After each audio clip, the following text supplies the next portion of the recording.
Halo teman-teman, nama saya Caroline Manuela dari kelas 11 IPS 1 nomor absen 6.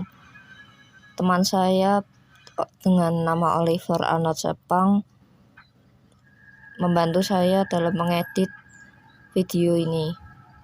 Pada kali ini kami akan membahas tentang masa pendudukan Jepang di Indonesia. Masa pendudukan Jepang di Indonesia ini diawali oleh restorasi Meiji, yaitu revolusi atau pembaruan Meiji, yaitu serangkaian kejadian yang berpuncak pada pengembalian kekuasaan di Jepang pada Kaisar pada tahun 1868. Restorasi ini diakibatkan oleh perjanjian Shimoda dan perjanjian Thousand Harris yang dilakukan oleh Commodore Matthew Perry dari Amerika Serikat.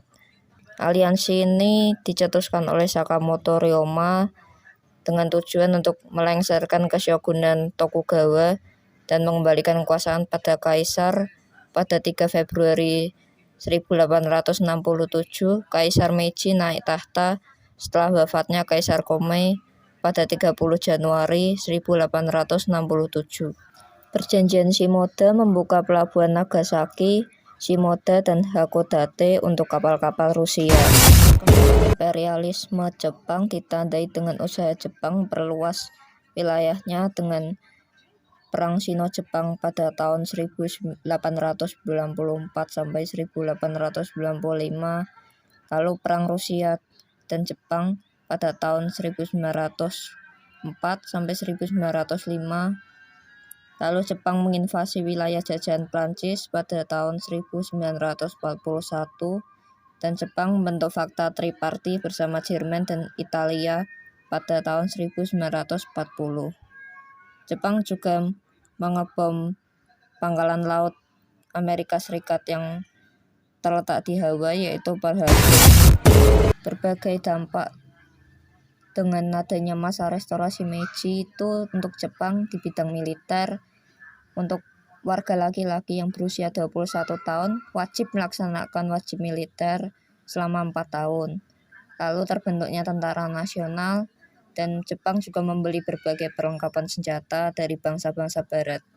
Sedangkan dalam bidang ekonomi, yaitu membangun pabrik industri yang mampu mengolah sumber daya alam Jepang, membangun transportasi dan komunikasi, membangun pelabuhan Jepang yang modern, lalu mendirikan bank untuk peminjaman modal. Dalam bidang sosial, yaitu penghapusan 4 kelas dalam sistem kemasyarakatan Jepang, yaitu bijaksanawan, petani, seniman, dan pedagang. Lalu penghapusan sistem feodalisme dan menggantinya dengan sistem pemerintahan terpusat. Dalam bidang hukum, yaitu pengubahan sistem hukum dan konstitusinya mengikuti model hukum dan konstitusi barat. Dalam bidang pendidikan, warga negaranya wajib melaksanakan belajar 6-14 tahun. Lalu memberikan beasiswa untuk pelajar Jepang yang belajar ke negara-negara barat, mendatangkan guru dan konsultan pendidikan dari barat, lalu menerjemahkan banyak buku ilmu pengetahuan dari barat ke bahasa Jepang. Latar belakang yang mendukung Jepang untuk semakin menunjukkan imperialismenya, yaitu Jepang mengebom pangkalan laut Amerika Serikat terbesar di Asia Pasifik, yaitu di Hawaii, yang bernama Pearl Harbor pada tahun 1941 akhir. Hal ini menyebabkan berkorbannya Perang Asia Timur Raya, yaitu Jepang melawan sekutu bersama negara-negara yang mendukung Jepang juga. Dengan jatuhnya Pearl Harbor, maka Jepang semakin mudah untuk menguasai negara-negara di Asia. Demikian pula Indonesia juga termasuk dalam negara yang akan dikuasai Jepang. Pada tanggal 11 Januari 1942, tentara Jepang Reichswing Unit dan pasukan Angkatan Laut Kore dengan jumlah anggota 20.000 pasukan mendarat di pantai timur wilayah Tarakan. Tentara Belanda pada saat itu yang hanya bertahan dengan jumlah 1.300 serdadu batalion 7 Kenil dengan beberapa kapal perang ringan, pesawat tempur, dan bomber yang mereka miliki. Pasukan Kenil menyerah pada tanggal 12 Januari 1942. Dengan menguasai wilayah Tarakan, Jepang juga memperluas penguasaannya di wilayah Balikpapan, Samarinda, Pontianak, Banjarmasin, dan Palembang. Pada bulan Februari sampai Maret 1942, Jepang menyerang dengan serangan laut besar-besaran ke Pulau Jawa yang menjadi pusat dari pemerintahan Belanda pada masa itu. Jepang mendarat di 3 tempat sekaligus, yaitu Teluk Banten, Eretan Wetan atau Jawa Barat, dan Kragen atau Jawa Tengah. Hingga akhirnya pada tanggal 5 Maret 1942, Batavia atau yang sekarang disebut dengan Jakarta jatuh ke tangan Jepang.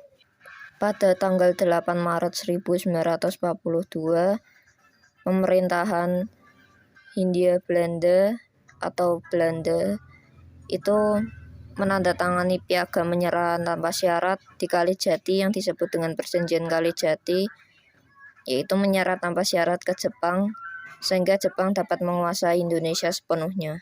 Jepang dapat diterima dengan mudah oleh bangsa Indonesia karena dinilai Jepang mampu membuat Belanda menyerah pada Jepang.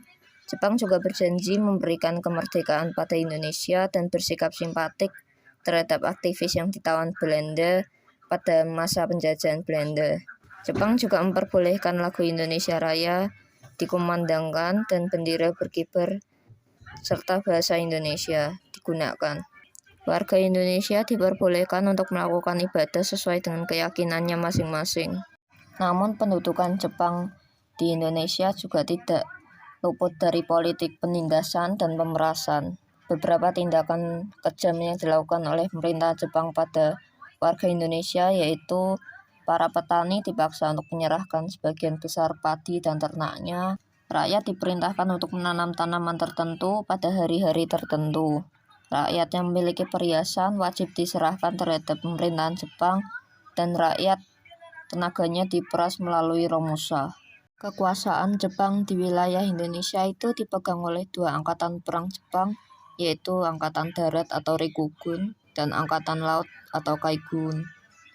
Daerah Jawa, Madura, dan Batavia berada di bawah kekuasaan Rikugun, serta Sumatera dan Semenanjung Melayu dengan pusatnya di Singapura itu berada di bawah kekuasaan Rikugun juga.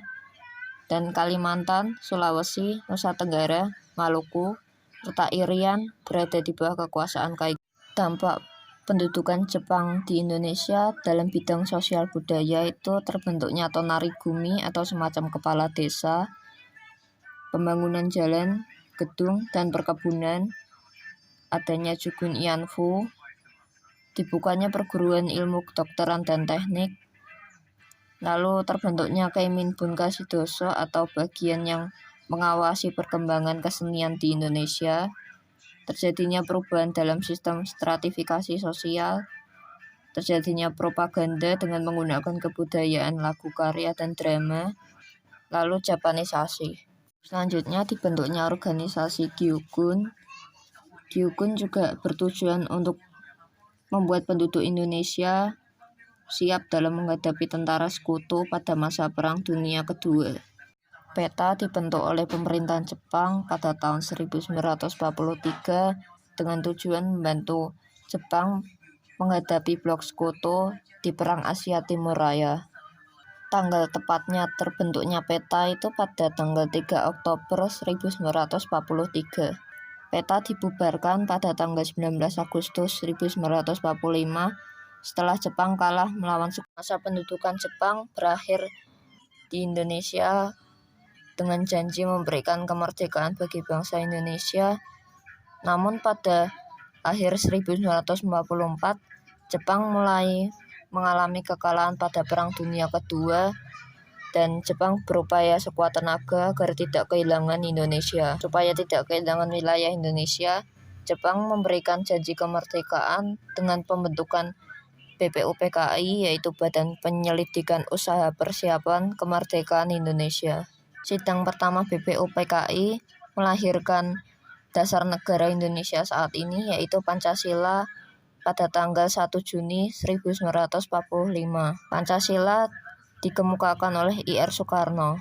Isi awal dari Pancasila adalah 1. Kebangsaan Indonesia, 2. Internasionalisme dan perikemanusiaan, 3. Mufakat atau demokrasi, 4. Kesejahteraan sosial, dan 5. Ketuhanan yang Maha Esa. Sidang pertama BPUPKI juga melahirkan Panitia 9.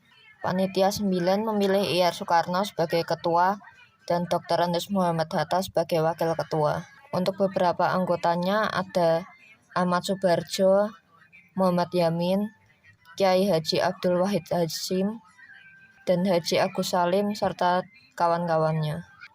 Panitia 9 melahirkan Piagam Jakarta dengan isi 1. Ketuhanan dengan kewajiban menjalankan syariat Islam bagi pemeluk-pemeluknya, 2. Kemanusiaan yang adil dan beradab, 3. Persatuan Indonesia, 4. Kerakyatan yang dipimpin oleh hikmat kebijaksanaan dalam permusyawaratan perwakilan, serta 5. Keadilan sosial bagi seluruh rakyat Indonesia.